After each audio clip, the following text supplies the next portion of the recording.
खैबर शहर के मशहूर ऐं मोज़िज़ शख्सियत काज़मी सैयद ख़ानदान के चश्मो चिराग सैयद मोहम्मद रहीम शाह काज़मी के ओचितो दिल जो दौरो पवण सबबि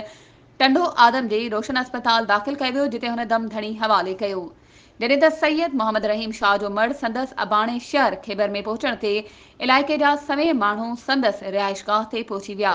जॾहिं त सैयद मोहम्मद रहीम शाह जो मड़ खैबर पहुतो त सॼो शहर सोगवार बणिजी वियो। मरहूम की जनाज़े नमाज़ संदसि ओताक जे अहाते में अदा कई वई, जंहिंमें मटियारी ज़िले जे मोज़िज़ शख्सियतुनि अॻूणे सूबाई वज़ीर ऐं MPA सैयद हाजी जलाल शाह ॼामोट, सैयद अज़हर हुसैन शाह ॼामोट, टाउन कमेटी खैबर के चेयरमैन हाजी अब्दुल रहमान खैबर, साबका टाउन चेयरमैन सिद्दीक अली नोहपोटो, साबका चेयरमैन यूसी फ़कीर नूह होथियाणी, फ़कीर वली मोहम्मद नोहपोटो, ताज मोहम्मद नोहपोटो, फारूक नोहपोटो, मुस्तकीम हाशमाणी ऐं ॿियनि समेत इलाइक़े जे माण्हुनि जनाज़े नमाज़ में शिरकत कई। जनाज़े नमाज़ बाद संदसि मड़ खे मिठी माओ हवाले कयो वियो ऐं काज़मी हाउस ते संदसि पुटनि सैयद अली नवाज़ शाह, सैयद अमीर हैदर शाह ऐं सैयद नजफ़ अली शाह ऐं ॿियनि वारिसनि सां ताज़ियत जो सिलसिलो जारी आहे। वधीक ख़बरुनि ऐं अपडेट्स जे लाइ असांजे चैनल खे सब्सक्राइब कयो